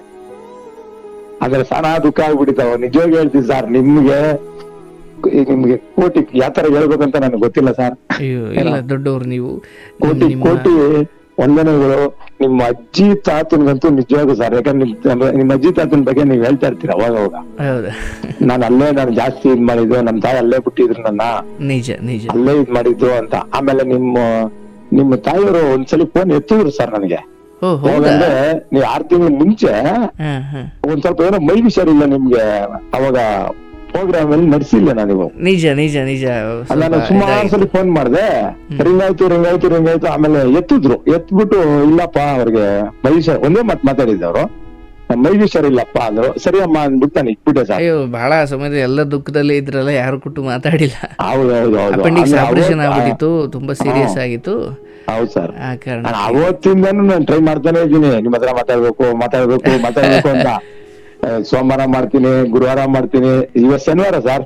ಇವಾಗ ಜಸ್ಟ್ ಹುಡುಗಂದು ಇನ್ನೇನು ಸ್ವಲ್ಪ ಆಗೋ ಅಷ್ಟಲ್ಲಿ, ಯಾಕಂದ್ರೆ ಫುಲ್ ಆಗ್ಬಿಟ್ಟಿರ್ತೀರಿ, ಇನ್ನಾರು ಲೈನ್ ಸಿಕ್ಕಾಕೊಂಡ್ಬಿಡ್ತಾರೆ ಅನ್ಬಿಟ್ಟು ಕಂಟಿನ್ಯೂ ಮಾಡಿದೆ. ರಾಘವೇಂದ್ರ ಸ್ವಾಮಿ ತಿಳ್ಕೊಂಡ, ಸ್ವಾಮಿ ನಾವಪ್ಪ ಇವತ್ತರ ಸಿಕ್ಕತರ ಮಾಡೋ. ಇಲ್ಲ ನಿಮ್ಮಂಥವ್ರ ಜೊತೆ, ಅದರಲ್ಲೂ ಒಂದು ದಿವಸ ದುಃಖದಲ್ಲಿದ್ದವರು ಇವತ್ತು ಏನೋ ನಿಮ್ಮ ಇಲ್ಲ ಸರ್, ನಿಜ ಹೇಳ್ತೀನಲ್ಲ, ನಿಮ್ ವಿಡಿಯೋಗಳು ನೋಡ್ಕೊಂಡು ನಿಮ್ ವಿಡಿಯೋಗಳು ನೋಡ್ತೀನಿ. ಕೆಲಸ ಮಾಡೋ ಟೈಮಲ್ಲಿ ದೇವ್ರು ಸ್ಮರಣೆ ಮಾಡ್ತೀನಿ, ಕೆಲಸ ಮಾಡ್ಕೊಂಡೇನೆ ಮನ್ಸಲ್ಲಿ. ಹಲೋ, ಅದ್ಭುತ. ಅದನ್ನ ಮಾಡ್ಕೊಂತಾರೆ. ಯಾಕೆಂದ್ರೆ ನಾವು ಅದ್ರಲ್ಲಿದ್ರೆ ನಮ್ಗೆ ಹತ್ ಕಡೆ ಇದ್ ಕಡೆ ಯಾವ್ದು ಜ್ಞಾನ ಹೋಗಲ್ಲ ಸರ್. ನಿಜ ಸರ್, ನಿಜ. ನಮ್ ಕೆಲ್ಸ ಮುಟ್ಟೋ ಟೈಮಲ್ಲಿ ಭಗವಂತ ತಿಳ್ಕೊಂಡ, ಅಪ್ಪ ನೀನು ಭಗವಂತ ಅಂತ ಹೇಳ್ಬಿಟ್ಟು ಅವ್ರು ಅದ್ ಮಾಡ್ತಾ ಇರ್ತೀನಿ ಸರ್. ನೈಟು ಮಾಡ್ತೀನಿ, ಡೇನೂ ಮಾಡ್ತೀನಿ ಸರ್ ಕೆಲ್ಸ. ನನಗೆ ಓದಕ್ ಬರಕ್ ಬರಲ್ಲ, ಕೆಲ್ಸ ಅಂತೂ ಇದೆ, ಕೈಯಲ್ಲಿ ಕೆಲ್ಸ ಇದೆ. ಕೆಲಸ ಇದೆ, ದೇಹದಲ್ಲಿ ಶಕ್ತಿ ಇದೆ, ಭಗವಂತ ಅಷ್ಟು ಸಾಕಲ್ಲ ಸರ್. ಹೌದು ಸರ್, ನಾನ್ ನಿಜವಾಗಿ ಹೇಳ್ತೀನಿ ಸರ್. ನಾನು ಕುಡ್ದಿರೋ ಇದಕ್ಕೆ ಸರ್, ನಿಜವಾಗಿ ಹೇಳ್ತೀನಿ, ನನ್ನ ಏಜ್ಗೆ ನನ್ ಜೊತೆ ಎಲ್ಲ ಕುಡ್ದವರೆಲ್ಲ ಸೊದೋಗ್ಬಿಟ್ರು ಸರ್. ಎಷ್ಟೋ ಜನ ಹೋಗ್ಬಿಟ್ಟಿದಾರೆ ಪಾಪ. ಏನೋ ಅಂದ್ರೆ ಭಗವಂತ ಏನೋ ಕೊಟ್ಟವ್ನೆ, ಆಮೇಲೆ ನನಗೆ ಜ್ಞಾನೋದಯ ಆಯ್ತು, ಬೇಡಪ್ಪ ಇದು ಸಾಕು ಇಷ್ಟೇ, ಏನೋ ಇದು ಹಿಂಗೆ ಹೋದ್ರೆ ಚೆನ್ನಾಗಿರಲ್ಲ ಅಂತ ಹೇಳಿ ಒಂದು 3 ವರ್ಷ ಆಗೋಯ್ತು ಸರ್. ನಾನು ಇವಾಗ ಯಾವ್ದು ಟಚ್ ಮಾಡಲ್ಲ ಸರ್. ಸಿಗರೇಟು ಕುಡಿತಾ ಇದೆ, ಎಣ್ಣೆನೂ ಕುಡಿತಾ ಇದ್ದೆ, ನನ್ ಪಾನ್ ಪರಕ್ಕೂ ಆಗ್ತಿದೆ, ಎಲ್ಲಾನು ಆಗ್ತಿದೆ ಸರ್. ನಾನು ಇವಾಗ ಎಲ್ಲ ಬಿಟ್ಬಿಟ್ಟಿದೀನಿ ಸರ್. ಯಾವ್ದಿಲ್ಲ, ಮನೆಗ್ ಬರ್ತೀನಿ, ಏನೋ ಬಂದಾಗ ಟೀ ಕುಡಿತೀನಿ, ನಿಮ್ ಕಾರ್ಯಕ್ರಮ ಕೇಳ್ಕೊಂತೀನಿ, ನೆಮ್ಮದಿಯಾಗಿದ್ದೀನಿ ಸರ್. ನಿಮ್ಮಂತವ್ರು ಸರ್, ನಿಮ್ಗೆ ಎಷ್ಟು ಹೇಳಿದ್ರು ನಮ್ಗೆ ಇದಿಲ್ಲ ಸರ್. ಅಯ್ಯೋ, ಎಷ್ಟು ಕುಟುಂಬಗಳು ಬದುಕ್ತಾ ನಿಮ್ಮ ಆಶೀರ್ವಾದ. ಅದು ನನಗೆ ಏನು ಖುಷಿ ಅಂದರೆ, ಪಾಪ ನೀವು ಮಗಳ ವಿಚಾರದಲ್ಲಿ ಇವತ್ತು ನಾನು ತುಂಬ ಕತೆಗಳನ್ನು ಕೇಳಿರೋನು. ಅಲ್ಲಿ ತವರು ಮನೆ ಹೆಂಗೆಂಗೋ ನಡ್ಕೊಳ್ಳೋ ಸಮಯದಲ್ಲಿ ನೀವು ಅದ್ಭುತ. ನನಗೆ ಬಹಳ ಖುಷಿ. ಎಂದೋ ಒಂದು ದಿವಸ ಅಷ್ಟೊಂದು ಕುಡಿತಕ್ಕೆ ದಾಸರಾಗಿದ್ದವರು, ಆನಂತರ ಏನೋ ಭಗವಂತನ ಇಚ್ಛೆ, ನಿಮ್ಮನ್ನು ಕಾಪಾಡಬೇಕು ಅಂತ ಅವನ ಇಚ್ಛೆ ಆಗಿತ್ತೋ ಏನೋ, ನಿಮಗೆ ಸತ್ಯದ ದರ್ಶನ ಮಾಡಿಸಿ, ಬೇಡಪ್ಪ ಇದೆಲ್ಲ ಅಂತ ನೋಡಿ. ನೀವು ಅದೆಲ್ಲ ಬಿಟ್ಟು ಒಬ್ಬ ಸದ್ಗುಣ ವ್ಯಕ್ತಿಯಾಗಿರೋದ್ರಿಂದಲೇ ಮಗಳ ಕಷ್ಟ ಅರ್ಥ ಆಗ್ಲಿಕ್ಕೆ ಸಾಧ್ಯ ಆಯ್ತು. ಹೌದು ಸರ್, ಹೌದು ಸರ್. ಇಲ್ಲ ಅಂದ್ರೆ ನಾನು ಮದುವೆ ಮುಂಚೆನೆ ಬಿಟ್ಬಿಟ್ಟಿದೆ ಸರ್ ನಾನು ಅದನ್ನ. ಆಮೇಲೆ ಈ ಪ್ರಾಬ್ಲಮ್ ಎಲ್ಲ ಬಂತಲ್ವಾ, ಅವಾಗ ಅಕಸ್ಮಾತ್ ಹೇಳೋದು, ಒಂದ್ ಸ್ವಲ್ಪ ಜನ ಏನ್ ಮಾಡ್ತಾರೆ, ನಮ್ಮ ಮಗಳಿಗೆ ಹಿಂಗ್ ಆಗೋಯ್ತು ಅಂತ ಕುಡಿಯೋದು, ಅವೆಲ್ಲ ಬೇಡ ಸರ್. ಅದೆಲ್ಲ ಏನಂದ್ರೆ ಅದು ಒಂಥರ ಕುಡಿದ್ರೆ ಇರಕ್ ಆಗ್ದೋದನ್ನ ಹೇಳೋ ಕೆಲ್ಸ ಅದು. ನಿಜ ಏನ್ ಸರ್, ನಿಜ, ಸತ್ಯ. ಅದಕ್ಕೆ ನಾನು ಏನೇ ಬಂದ್ಬಿಡ್ಲಿ ಭಗವಂತ, ಅದು ಏನೇ ಆಗ್ಬಿಡ್ಲಿ, ಯಾಕಂದ್ರೆ ನಿಮ್ ವಿಡಿಯೋಗಳು ನೋಡಿ ಸರ್, ನೀವ್ ಹೇಳ್ತೀರಲ್ಲ, ಆಕಾಶನೇ ಬಂದು ತಲೆ ಮೇಲೆ ಬರ್ತಾ ಇರ್ಲಿ, ತಲೆ ಕೆಡ್ಸ್ಕೊಳಕ್ ಹೋಗ್ಬೇಡ್ರಿ, ಅದೇ ಭಯ ಬಿದ್ದು ಹೋಗ್ಬಿಡ್ಬೇಕು ಸರ್. ಸತ್ಯ ನೋಡಿ, ಎಷ್ಟು ಅದ್ಭುತವಾದ ಜೀವನ ಸತ್ಯಗಳಿಗೆ ತುಂಬ ಹತ್ರ ಆಗ್ತಿದ್ದೀರ ನೋಡಿ. ಮಾಡೋ ಕೆಲಸ ಯಾವುದೇ ಇರಲಿ, ನಾವು ಎಂಥ ವಿಚಾರಗಳನ್ನು, ಚಿಂತನೆಗಳನ್ನು ಕಿವಿಗೆ ಕೇಳಿಸ್ಕೊಳಿಸ್ತಾ ಇದ್ದೀವಿ, ಅಥವಾ ನಮ್ಮ ಕಿವಿಗೆ ಏನು ಕೇಳಿಸ್ತಾ ಇದ್ದೀವಿ, ಕಣ್ಣಿಗೆ ಏನು ತೋರಿಸ್ತಾ ಇದ್ದೀವಿ, ನಾಲಿಗೆಗೆ ಏನು ಮುಟ್ಟಿಸ್ತಾ ಇದ್ದೀವಿ, ಈ ಎಲ್ಲ ಪಂಚೇಂದ್ರಿಯಗಳಿಗೆ ನಾವು ಕೊಡ್ತಿರೋ ಆಹಾರ ಏನು, ಅದಕ್ಕೆ ತಕ್ಕಂಗೆ ನಮ್ಮ ಜೀವನ. ಈಗ ಯಾರೋ ಒಬ್ಬ ಗಾಂಜಾ ಈ ಮದ್ದುಗಳನ್ನೇ ತನ್ನ ನಾಲಿಗೆ ಕೊಡ್ತಿದ್ದಾನೆ, ಅವನು ಹಂಗೆ ಹೋಗ್ತಾನೆ. ಅದು ಅಯ್ಯೋ ಪೂರ್ವಜನ್ಮದ ಕರ್ಮ, ಏನೂ ಇಲ್ಲ, ಎಲ್ಲವೂ ಚೆನ್ನಾಗಿತ್ತು. ಇಲ್ಲಿ ನಿಮ್ಮ ಇಂದ್ರಿಯಗಳಿಗೆ ತೋರಿಸುವ ಚಪಲ ಇದೆಯಲ್ಲ, ಆ ದಾರಿಯಲ್ಲಿ ನಿಮ್ಮನ್ನು ಕರ್ಕೊಂಡು ಹೋಗುತ್ತೆ. ಹಾಗಾಗಿ ಕೇಳುವುದಾದರೆ ಅದಕ್ಕೆ ಹೇಳ್ತಾರೆ, ಈ ಭಗವಂತನನ್ನು ಅಥವಾ ನೆಮ್ಮದಿಯಾಗಿ ನಿದ್ದೆ ಮಾಡಲಿಕ್ಕೆ 3 ಮಾರ್ಗ. ಒಂದು ಜಪ, ಇನ್ನೊಂದು ಪುರಾಣಗಳ ಶ್ರವಣ, ಇನ್ನೊಂದು ಪುಸ್ತಕವನ್ನು ಓದುವುದು. ಈ 3 ನೆಮ್ಮದಿ ತರ್ತವೆ. ಈ ನೆಮ್ಮದಿ ಕಿತ್ಕೊಳ್ಳೋವು ಯಾವುವು ಅಂದರೆ, ಇನ್ನೊಂದು ಪರಸ್ತ್ರೀ ಅಥವಾ ಪರಪುರುಷನ ಸಂಘ, ಜೂಜು ಮತ್ತೆ ಮದ್ಯಪಾನ. ಅಂದರೆ 3 ನೆಮ್ಮದಿ ಕೊಟ್ರೆ 3 ನೆಮ್ಮದಿ ಕಿತ್ಕೊಳ್ಳೋವು. ಹಾಗಾಗಿ ಯಾರು ಪರಸ್ತ್ರೀ ಸಹವಾಸ ಅಥವಾ ಪರಪುರುಷನ ಸಹವಾಸ ಇದ್ದಾರೋ, ಯಾರು ಜೂಜಿನ ಸಹವಾಸ ಇದ್ದಾರೋ, ಮತ್ತು ಯಾರು ಮದ್ಯಪಾನದ ಸಹವಾಸ ಇದ್ದಾರೋ, ಅವರ ಇಡೀ ಮನೆ, ಅವನೂ ಸೇರಿದಂತೆ ಆ ಇಡೀ ಮನೆ ನರಕ ಅನುಭವಿಸಲೇಬೇಕು. ಹೌದು ಸರ್. ಹಾಗಾಗಿ ಅದನ್ನು ಅಯ್ಯೋ ಈ ಕಾರ್ಯಕ್ರಮವನ್ನು ಕೇಳ್ತಿರೋ ನಂಗೆ ಹೌದಾ ನಾನು ಕುಡಿಯೋದ್ರಿಂದ ನನ್ನ ಮನೆ ನರಕ ಅನುಭವಿಸುತ್ತಾ, ಹೌದು ಒಂದಲ್ಲ ಒಂದು ದಿವಸ ಅನುಭವಿಸ್ಲೇಬೇಕು. ಯಾಕಂದ್ರೆ ನಾನು ಇನ್ನೊಂದೇನ್ ಗೊತ್ತಾ ಸರ್, ನಮ್ ಕಂಪ್ನಿಯಲ್ಲಿ ನಿಮ್ಮದು ಕೇಳಿ ಕೇಳಿ ಈ ಸ್ವಲ್ಪ ಜನ ಕೆಲಸ ಮಾಡ್ತಾ ಇರ್ತಾರಲ್ಲ, ಅವ್ರಿಗೇನೋ ಯಾರನ್ನ ಏನೋ ಅಂದ್ಬಿಟ್ಟಾಗ ಬೇಜಾರಾಗ್ಬಿಟ್ಟಾಗ ಅವ್ರು ಸಾಯಂಕಾಲ ಹೊತ್ತು ಯಾವಾಗ ನನ್ಗೊಂದ್ಸಲಿ ಫೋನ್ ಮಾಡ್ತಾರೆ, ಹಿಂಗ್ ಇದ್ ಮಾಡ್ತಾ ಇದಾರೆ. ನನಗಿಂತ ದೊಡ್ಡವರೇ ಸರ್ ಅವ್ರಿಗೂ ಒಂದ್ 50-53 ವರ್ಷ ಆಗಿರ್ತೈತೆ. ಅವ್ರು ಫೋನ್ ಮಾಡ್ಬಿಟ್ಟು ಹಿಂಗ್ ಆಯ್ತೈತೆ ನನ್ ಕೆಲಸ ಬಿಟ್ಬಿಡ್ತೀನಿ. ನಾನು ನೋಡಮ್ಮ ಇವತ್ತಿದ್ದಿದ್ ನಾಳೆ ಇರಲ್ಲ, ಅಡ್ಜಸ್ಟ್ ಮಾಡ್ಕೊಂಡು ಕೆಲಸ ಮಾಡ್ಕೊಂಡು ಹೋಗು, ಏನೋ ಆತರ ಪಡ್ಬೇಡ. ಇವಾಗ 50-53 ವರ್ಷ ಆಗಿರೋದು ಬೇರೆ ಕಡೆ ಹೋದ್ರೆ ಕೆಲಸ ಸಿಕ್ಕಲ್ಲ ಸರ್ ಇವಾಗಿರೋ ಪರಿಸ್ಥಿತಿಗೆ. ನಿಜ ನಿಜ ನಿಜ. ಅವ್ರಿಗೆಲ್ಲ ಏನಿದ್ರು ಒಂದ್ 30 ವರ್ಷ ಒಳಗಡೆನೆ ತಗೊಂಡ್ರೆ ಕೆಲ್ಸಕ್ಕೆ ಹೊರತು 50 ವರ್ಷ ಯಾರು ತಗೊಳಲ್ಲ ಸರ್. ಅದಕ್ಕೆ ನಾನು ಹೇಳೋದು ಆ ತರ ಏನ್ ಇದ್ ಮಾಡ್ಕೊಂಬೇಡ್ರಿ. 1-2 ದಿನ ಕಷ್ಟ ಆಗುತ್ತೆ, ಆಮೇಲೆ ಎಲ್ಲ ಸರೋಗುತ್ತೆ. ಆರಾಮಾಗಿ ಕೆಲಸ ಮಾಡಿ ನೆಮ್ಮದಿಯಾಗಿರಿ, ಯಾವ್ದು ತಲೆ ಕೆಡ್ಸ್ಕೊಂಬೇಡ್ರಿ. ಅವ್ರು ಯಾರು ಹೇಳ್ತಾರೆ ಇನ್ನಷ್ಟು ಜನಕ್ಕೆ ಹೇಳುವಂತ ಅಬ್ಬಾ ಅದ್ಭುತ ಹೇಳಿದೀನಿ ಸರ್. ನೆನ್ನೆ ಅಲ್ಲ ಸರ್, ಮೊನ್ನೆ ರೀಸೆಂಟ್ ಆಗಿ ಒಂದ್ ಹುಡುಗಿ ಇದೆ ಸರ್, ಒಂದು 17-18 ವರ್ಷ ಅಷ್ಟೇ ಸರ್ ಆ ಹುಡುಗಿಗೆ. ಆ ಹುಡುಗಿ ಒಂದ್ ಹುಡುಗನ್ನ ಇದ್ ಮಾಡ್ತಾಳೆ, ನಮ್ ಕಂಪ್ನಿಯಲ್ಲಿ ಇದಾರೆ. ನಾನು ಜಾಸ್ತಿ ಇದ್ ಮಾಡ್ಕೊಳಲ್ಲ, ಆ ಹುಡುಗಿ ನಾನ್ ನೋಡಿದ್ರೆ ಭಯ ಬೀಳ್ತೈತೆ. ನಾನು ಗೊತ್ತಿದ್ರು ಸುಮ್ನೆ ಇರ್ತಾ ಇದ್ದೆ. ಆ ಹುಡುಗನಿಗೆ ಮಾತ್ರ ಹೇಳ್ತಾ ಇದ್ದೆ, ನೋಡಪ್ಪ ಇದೆಲ್ಲ ಮಾಡ್ಬೇಡ, ಈ ವಯಸ್ಸು ನಿಂದು ವಯಸ್ಸಲ್ಲ ಇದು, ಏನೋ ಅದೆಲ್ಲ ಏನು ಯೋಚನೆ ಮಾಡ್ಬೇಕನ್ನೋ ಒಂದ್ 25 ವರ್ಷದ ಮೇಲೆನೆ ಅದು. ಈ ತರ ಇವೆಲ್ಲ ಸುಮ್ನೆ ಆಕರ್ಷಣೆಗಳು ಇವೆಲ್ಲ ಚೆನ್ನಾಗಿರಲ್ಲ ಅಂತ ಅವ್ನಿಗೆ ಹೇಳ್ತಾ ಇದ್ದೆ. ಆ ಹುಡುಗಿಗೆ ಗೊತ್ತಾಗ್ಬಿಟ್ಟಿದೆ ಅನ್ನೋ ಗೊತ್ತಿಲ್ಲ. ಆ ಹುಡುಗಿ ಸುಮಾರು ದಿನದಿಂದ ನನ್ನ ಹತ್ರ ಬಂದ್ ಸಾರಿ ಕೇಳ್ಬೇಕು ಅಂತ ಇದೆ. ಆ ಹುಡುಗಿ ಅಂದ್ರೆ ಭಯ ನನ್ ನೋಡಿದ್ರೆ. ಹೌದು ಸರ್, ಅಲ್ಲಿ ಕಂಪ್ನಿಯಲ್ಲಿ ನಾನು ಯಾರ ಹತ್ರ ಜಾಸ್ತಿ ಮಾತಾಡಲ್ಲ ಸರ್. ನನ್ ಕೆಲ್ಸ ಆಯ್ತು, ನಾನಾಯ್ತು, ನಂದು ಏನಿದೆ ಅದ್ ನೋಡ್ತೀನಿ ಸರ್. ನಾನು ಯಾವ ಹೆಣ್ಮಕ್ಳ ಹತ್ರ ಆಗಿರ್ಲಿ ಯಾರ ಹತ್ರನ ಆಗಿರ್ಲಿ ನಾನು ಅನಾವಶ್ಯಕವಾಗಿ ಮಾತಾಡಕ್ ಹೋಗಲ್ಲ ಸರ್ ನಾನು. ಆ ಹುಡುಗಿ ಮೊನ್ನೆ ಬಂದ್ಬಿಟ್ಟು ಅಂಕಲ್ ಅಂತ ಏನಮ್ಮ ಅಂದೆ. ನನ್ ಮಗಳ ವಯಸ್ಸೆ ಸರ್ ಆ ಹುಡುಗಿಗೆ. ಆಮೇಲೆ ಇಲ್ಲ ಅಂಕಲ್ ನಾನ್ ತಪ್ಪು ಮಾಡ್ಬಿಟ್ಟಿದೀನಿ, ನಿಮ್ ಹತ್ರ ಮಾತಾಡಕ್ಕೆ ಭಯ ಅಂದ್ರು. ಏನು ಭಯ ಬೀಳ್ಬಿಡಮ್ಮ, ನಾನು ಹುಲಿನೂ ಅಲ್ಲ ಚಿರತೆನೂ ಅಲ್ಲ, ನಾನು ಒಂದ್ ಮನ್ಸನೇ, ಹೇಳಮ್ಮ ಅಂದೆ. ಇಲ್ಲ ಅಂಕಲ್ ತಪ್ಪು ಮಾಡ್ಬಿಟ್ಟಿದೀನಿ, ನಿಮ್ ಹತ್ರ ನಾನ್ ಸಾರಿ ಕೇಳ್ಬೇಕು ಅಂತು. ಸರಿ ನಮ್ಮ ಕೇಳಮ್ಮ ಅಂದೆ. ಕೇಳ್ತು ಸರ್ ಆ ಹುಡುಗಿ. ಕೇಳ್ಬಿಟ್ಟು ಅಂಕಲ್ ನೀವ್ ಚಮಸಿದೀರಾ ಅಂದ್ರು. ನಮ್ಮ ಚಮಸಿದೀನಿ, ಏನ್ ಭಯ ಇದ್ ಮಾಡ್ಬೇಡ, ನೀನು ಓದ್ಬೇಕು ಅಂತ ಇದೀಯಾ ಓದು. ನಾನ್ ಹಂಗೂ ಹೇಳಿದೆ ಸರ್, ನಿನ್ಗೆ ಏನಾದ್ರು ಸ್ವಲ್ಪ ತೊಂದರೆ ಇದ್ರೆ ಅವ್ರು ಸ್ವಲ್ಪ ಬಡವ್ರೆ ಸರ್ ಅವರು, ಏನ ನಿನ್ಗೆ ಬುಕ್ಸ್ ಗಿಕ್ಸ್ ನನ್ ಕೈಯಲ್ಲಿ ಆದಷ್ಟಮ್ಮ, ಏನಾಗುತ್ತೆ ದೊಡ್ಡದಂಗ್ ಮಾಡ್ತೀನಿ ಅಂತ ನಾನು ಹೇಳಲ್ಲ, ಏನಾಗುತ್ತೆ ಅದನ್ನ ನನ್ ಕಡೆಯಿಂದ ಮಾಡ್ಕೊಡ್ತೀನಮ್ಮ, ಓದು ನೀನು. ಅವ್ರ ತಂದೆಯವರು ಕುಡಿತಾರೆ ಸರ್, 4 ಜನ ಹೆಣ್ಮಕ್ಳು ಅವ್ರಿಗೆ. ಅವ್ರ ತಂದೆನ ಅಷ್ಟೊಂದು ಕೇರ್ ತಗೊಳಲ್ಲ. ಅವ್ರ ಅಮ್ಮನ ಇಲ್ಲೇ ಕೆಲಸ ಮಾಡ್ತಾರೆ ಸರ್. ಅವ್ರ ಅಮ್ಮನಿಗೆ ಏನ್ ಗೊತ್ತಿರಲ್ವ ಸರ್, ಗೊತ್ತಿರುತ್ತೆ. ಆ ಗೊತ್ತಿದ್ರು ಅವ್ರು ಏನ್ ಹೇಳ್ದಿರ ಸುಮ್ನೆ ಇರ್ತಾರೆ. ಆತರ ಇದ್ರೆ ಚೆನ್ನಾಗಿರುತ್ತೆ ಸರ್ ಅವ್ರಿಗೆ. ತಾಯಿ ಮುಂದೆಗಡೆ ಇತ್ಕೊಂಡು ಆತರ ಇದ್ನ ಹೇಳ್ಬೋತಾನೆ, ಏನನ್ನ ಒಂದ್ ಹೇಳ್ಬೋದಲ್ಲ ಸರ್ ಅವ್ರಿಗೆ.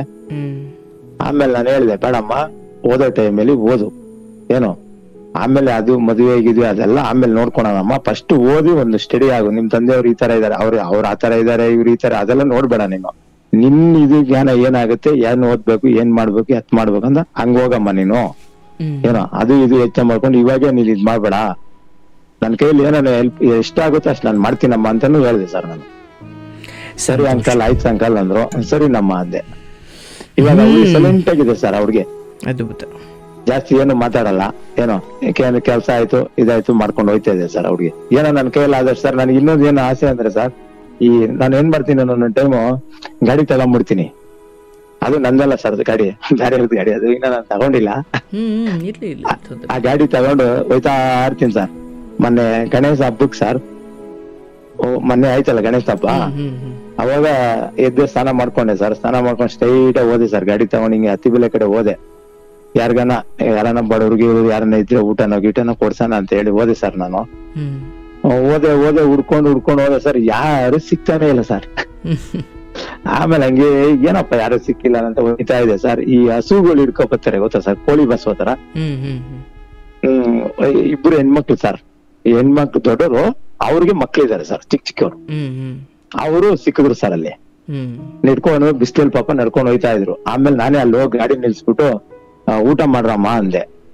ಸರಿ ಸರ್, ತೆಲುಗು ಆಂಧ್ರ ಕಡೆ ಸರ್ ಅವರು. ಆಮೇಲೆ ಸರಿ ಊಟ ಮಾಡ್ತೀವಿ ಅಂದ್ರು ಸರ್. ಆಮೇಲೆ ಹೋಗ್ಬಿಟ್ಟು ಹೋಟ್ಲ ಹತ್ರ ಬನ್ನಿ ಅಮ್ಮ ಅಂತ ಹೇಳ್ಬಿಟ್ಟು ನಾನು ಹೋಟ್ಲ ಹತ್ರ ಹೋಗಿ ನಿಂತಿದ್ದೆ ಸರ್. ಅದು ದೊಡ್ಡ ಹೋಟ್ಲು ಸರ್, ಅದು ಒಳಗಡೆನೂ ಅವ್ರು ಬಿಡಲ್ಲ ಅವ್ರು ಸರಿಯಾಗಿ. ಅದಕ್ಕೆ ನಾನು ಹೇಳಿದೆ ಪಾರ್ಸೆಲ್ ತಗೊಟ್ಬಿಡ್ತೀನಿ ಅಂತ ಹೇಳಿದೆ ಸರ್. ಪಾರ್ಸೆಲ್ ಎಲ್ಲ ತಗೊಟ್ಟೆ ಸರ್ ನಾನು. ಒಂದ್ ಹೆಣ್ಮಗು ಚಿಕ್ಕದಿತ್ತು, ಒಂದು ಮಗ ಒಬ್ಬ ಚಿಕ್ಕ ಸುಮಾರಾಗಿದ್ದ ಸರ್, ಇನ್ನಿಬ್ರು ಅವ್ರು ದೊಡ್ಡವ್ರು ಸರ್ ಅವರು. ಆಮೇಲೆ ಅದೆಲ್ಲ ತಗೊಟ್ಬಿಟ್ಟು ಹಂಗೆ ಕರ್ಕೊಂಡೋದೆ ಸರ್ ಹಸುಗಳಿಗೆ ಬಾಳೆಹಣ್ಣು ಏನಾನ ಕೊಡ್ಸೋಣ ಅಂತ ಹೇಳ್ಬಿಟ್ಟು ಕೊಡ್ಸಿ ಇದ್ ಮಾಡ್ತಿದ್ದ. ಚಿಕ್ಕ ಹುಡುಗ ಸರ್ ಅವನು, ಅಂಕಲ್ ನನಗ್ ಬಟ್ಟೆ ತಗೊಡು ಅಂಕಲ್ ಅಂದ್ರು ಸರ್. ನನಗೆ ಕಣ್ಣೆಲ್ಲ ನೀರ್ ಬಂದ್ಬಿಡು ಸರ್. ನನಗೆ ಕರ್ಕೊಂಡ್ ಹೋದೆ ಸರ್. ನಾನು ಕರ್ಕೊಂಡೋಗಿ ಬಟ್ಟೆ ಎಲ್ಲ ತಕೊಟ್ಟೆ ಸರ್. ಆಮೇಲೆ ತಕೊಟ್ಮೇಲೆ ನನ್ ತಂಗಿಗೆ ಅಂತ ಕೇಳಿದೆ ಸರ್ ಹುಡ್ಗ. ಹೆಂಗಾಯ್ತು ಅಂದ್ರೆ ನನಗೆ ಆಮೇಲೆ ತಕೊಟ್ಟೆ ಸರ್ ನಾನು. ಆಮೇಲೆ ಚಪ್ಪಲಿ ಕೇಳಿದೆ ಸರ್, ಅವ್ರಿಗೂ ಒಂದ್ ಜೊತೆ ಚಪ್ಪಲಿ ತಗೊಂಡು, ನನ್ ತಮ್ಮನಿಗೂ ಒಂದ್ ಜೊತೆ ಬೇಕು ಅಂತ ತಕೊಟ್ಟೆ ಸರ್ ನಾನು. ಆ ಮಗುಗೆಲ್ಲ ಬಿಸ್ಕೆಟ್ ಎಲ್ಲ ತಕೊಟ್ಟೆ, ಹಸುಗೆಲ್ಲ ಹಣ್ಣು ಎಲ್ಲ ತಿನ್ನಿಸ್ತೆ ಸರ್. ಅಂದ್ರೆ ಎಷ್ಟು ಸಮಾಧಾನ ಆಯ್ತು ಅಂದ್ರೆ ಅವತ್ತು ಸರ್ ನನಗೆ. ಕೋಟಿ ಇದ್ರೂ ನನಗೆ ಆ ಸಮಾಧಾನ ಕೊಡ್ತಾರಲ್ಲ ಸರ್ ನನಗೆ. ಯೋಚನೆ ಮಾಡಿ ದಿವಸ ನನಗೆ ಎಷ್ಟು ಸಮಾಧಾನ ಆಯ್ತಿರ್ಬೋದು ಏನ್ ಸರ್. 4 ಜನರ ಕಣ್ಣೀರು ಒರೆಸೋದ್ರಿಂದ ನನಗೂ ಅಷ್ಟೇ ನೆಮ್ಮದಿಯಾಗಿ ನಿದ್ದೆ ಬರುತ್ತೆ ಸರ್. ಆತರ ಸರ್, ಆತರ ನಾನು ಹುಡ್ಕೊಂಡು ಹೋಯ್ತಾ ಇರ್ತೀನಿ ಸರ್. ಮನುಷ್ಯ ಪಡೆದುಕೊಂಡಾಗ ಏನಾಗುತ್ತೋ ಸಂತೋಷ ಗೊತ್ತಿಲ್ಲ, ಆದರೆ 4 ಜನಕ್ಕೆ ಕೊಡುವ ಬುದ್ಧಿ ಬಂದಾಗ, ನೀವು ಕೊಟ್ಟಿದ್ದರಿಂದ ಯಾರಿಗೋ ಒಬ್ಬರಿಗೆ ಆ ನಗು ಬಂತು, ಸಂತೋಷ ಆಯಿತು, ಅವ್ರ ಹೊಟ್ಟೆ ತುಂಬಿತು ಅಂದಾಗ ಆ ಕೊಟ್ಟಿದ್ದರಲ್ಲಿ ಬರುವ ಸಂತೃಪ್ತಿಯಲ್ಲಿ ಯಾವ ಪಾಪವೂ ಇಲ್ಲ. ಆದರೆ ಪಡೆದುಕೊಂಡದ್ರಲ್ಲಿ ಬರುವ ಸಂತೃಪ್ತಿ ಇದೆಯಲ್ಲ, ಅದು ಬಂಧನಕ್ಕೀಡು ಮಾಡುತ್ತೆ, ಇನ್ನೂ ಬೇಕು ಅಂತ ಹೇಳಿಸುತ್ತೆ. ಆದರೆ ಅದಕ್ಕೆ ನಾವು ಜಗತ್ತಲ್ಲಿ ಕೂಡಿಟ್ಕೊಂಡು ಓದೋವನ್ನ ನಾವು ಪಾಠದಲ್ಲಿ ಓದಲ್ಲ. ಯಾರು ಸಮಾಜಕ್ಕೆ ಕೊಡ್ತಾ ಬಂದೋ ಅವನನ್ನು ನಾವು ಓದ್ತಾ ಇದ್ದೀವಿ. ಹಾಗಾಗಿ ಕೊಟ್ಟವರು ಉಳಿಯುತ್ತಾರೆ, ಬರೀ ಪಡ್ಕೊಂಡವರು ಒಂದು ಹಂತ ಆದ್ಮೇಲೆ ಅವ್ರ ಮೊಮ್ಮಕ್ಕಳಿಗೂ ಅವ್ರ ಹೆಸರು ನೆನಪಿರಲ್ಲ. ನಂದು ಮಾರ್ಚ್ ಈ ಸಲ ಸರ್ ಮಾರ್ಚ್ 25ಕ್ಕೆ 25 ವರ್ಷ ಆಯ್ತು ಸರ್ ನಾವು ಮದುವೆ ಆಗಿ. ಅವತ್ತು ಇಲ್ಲಿ ಇದ್ರಲ್ಲಿ ಒಂದು ಆಶ್ರಮ ಇದೆ ಸರ್, ಇಲ್ಲಿ ಈ ಕಡೆ ನೆಲಮಂಗಲ ಕಡೆ. ಯೂಟ್ಯೂಬ್ ಅಲ್ಲೆಲ್ಲ ಬರ್ತಾ ಇರ್ತಿದ್ದೆ.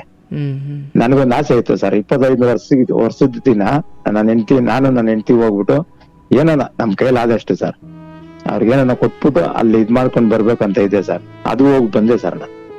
ಸಂತೋಷ, ಅದ್ಭುತ, ಒಳ್ಳೇದಾಗ್ಲಿ. ಬಹಳ ಖುಷಿ ಆಯ್ತು ನಿಮ್ಮ ನಗು ನೋಡಿ, ನಿಮ್ಮ ಮಗಳ ಜೊತೆ ಮಾತಾಡಿ. ತುಂಬಾ ಖುಷಿ ಸರ್. ಚೆನ್ನಾಗಿ ಅರ್ಥ ಮಾಡ್ಕೊಂಡು ಮುನ್ನಡೀತಾ ಇದ್ದೀರಾ.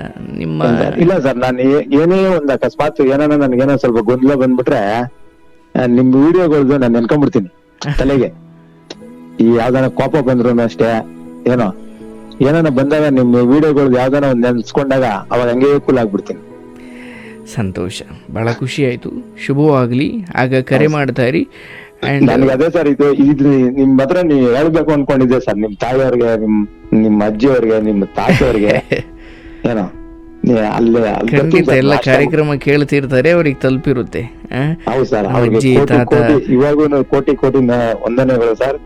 ಅಜ್ಜಿ ತಾತನಿಗೆ, ನಿಮ್ ತಾಯಿಯವ್ರಿಗೆ ನಿಮಗೆ ಆ ಭಗವಂತ ಹಂಗೆ ನಿಮ್ಗೆ ಚೆನ್ನಾಗಿ ಇಕ್ಕಿರ್ಲಿ. ಎಲ್ಲಾ ಈ ತರ ಕೋಟಿ ಜನಕ್ಕೆ ನೀವ್ ಇದ್ ಮಾಡ್ಬೇಕು ಸರ್ ನೀವು. ಯಾಕಂದ್ರೆ ನಿಮ್ಮಿಂದ ಸುಮಾರು ಜನ ಬದುಕಿದ್ದಾರೆ ಸರ್, ನಿಮ್ಮ ಆಶೀರ್ವಾದ ತಿಳ್ಕೊಂಡಿದ್ದಾರೆ ಸರ್. ಇವಾಗ ನಿಮ್ದೇ ಆಯ್ತು ಸರ್ ನನಗೆ. ನಾನು ಅವತ್ತು 6 ತಿಂಗಳಿಂದ ಫೋನ್ ಮಾಡಿ ಸಿಗ್ತಾ ಇರ್ಲಿಲ್ಲ. ಅಂದ್ರೆ ಏನ್ ಬೇಜಾರ್ ಮಾಡ್ಕೊಂತಾರಲ್ಲ, ಅದು ನೀವು ಒಂದೊಂದ್ ಟೈಮ್ ಹೇಳ್ತೀರಾ ಯಾವಾಗ ಯಾರಿಗೆ ಏನ್ ಸಿಕ್ಬೇಕು ಅದು ಸಿಕ್ಕುತ್ತಪ್ಪ ಅಂತ. ಆತರ ಅದ್ರ ತಿಳ್ಕೊಂಡು ನಾನು ಸಮಾಧಾನ ಮಾಡ್ಕೊಂತ ಇದ್ದೆ ಸರ್, ಬೇಜಾರು ಮಾಡ್ಕೊಳಲ್ಲ ಸರ್ ನಾನು. ಏನ್ ತೊಂದ್ರೆ ಇಲ್ಲ ಸರ್, ಸಿಕ್ಕೇ ಸಿಗುತ್ತೆ. ಪ್ರಯತ್ನ ಒಂದು ಮಾಡ್ತಾ ಇರ್ಬೇಕಷ್ಟೇ. ಅಂಡ್ ನೀವು ಪ್ರಯತ್ನ ಬಿಡ್ಲಿಲ್ಲ, ನಿಮಗೆ ಸಿಕ್ತು. ಅಂಡ್ ನನ್ ಜೊತೆ ಮಾತಾಡೋದು ಏನೋ ಅದ್ಭುತ ಅಂತ ಏನಿಲ್ಲ, ನಿಮ್ ಜೊತೆ ಮಾತಾಡೋದು ವಿಡಿಯೋಗಳು ನೋಡ್ಕೊಂಡ್ಬಿಟ್ರೆ ಸಾಕು, ನಿಮ್ ಜೊತೆ ಮಾತಾಡ್ದಂಗೆ ಇರುತ್ತೆ ಸರ್. ವಿಡಿಯೋ ನೋಡ್ತಾ ಇರ್ತೀನಲ್ಲ, ಆ ವಿಡಿಯೋಗಳು ನೋಡ್ತಾ ಇದ್ರೆ ನೀವು ನಮ್ ಜೊತೆ ಮಾತಾಡ್ತಂಗೆ ಇರ್ತೈತೆ ಸರ್. ಅದು ಸತ್ಯ. ಒಳ್ಳೇದು. ಬಹಳ ಸಂತೋಷ. ಆರೋಗ್ಯ ಚೆನ್ನಾಗಿ ನೋಡ್ಕೊಳ್ಳಿ. ಆಗ ಕರೆ ಮಾಡ್ತಾ ಇರಿ. ಶುಭವಾಗ್ಲಿ ಸರ್. Thank you. ನೋಡಿ ಪಾಪ ಎಷ್ಟು ಸಂತೋಷವಾಗಿದ್ದಾರೆ. ನನಗೆ ಬಹಳ ಖುಷಿ ಆಯಿತು ಇವರ ಸಂತೋಷವನ್ನು ನೋಡಿ. ಮಗಳ ವಿಚಾರದಲ್ಲಿ ಪಾಪ ಎಷ್ಟು ನೊಂದುಕೊಂಡಿದ್ರು. ಈಗ ಮಗಳಲ್ಲಿರುವ ಒಂದು ಕಾನ್ಫಿಡೆನ್ಸ್, ಇವರಲ್ಲಿರುವ ಒಂದು ಆತ್ಮವಿಶ್ವಾಸ ಅಷ್ಟೇ. ಬದುಕು ಇಷ್ಟರಲ್ಲೇ ಆಟ ಆಡಿಸುತ್ತೆ. ಅದೇನೋ ಒಂದು ಸೂಕ್ಷ್ಮ ಇರುತ್ತೆ, ಅದನ್ನು ಅರ್ಥ ಮಾಡ್ಕೊಂಬಿಟ್ರೆ ಸಿಕ್ತು, ಬದುಕಿನ ಸೂತ್ರ ಸಿಕ್ತಪ್ಪ ಅನ್ನಂಗೆ. ಒಳ್ಳೆಯದಾಗಲಿ, ಒಳ್ಳೆ ಮನಸ್ಸಿದೆ. ಭಗವಂತ ನಿಮ್ಮನ್ನು ಚೆನ್ನಾಗಿಡಲಿ. ಶುಭವಾಗಲಿ.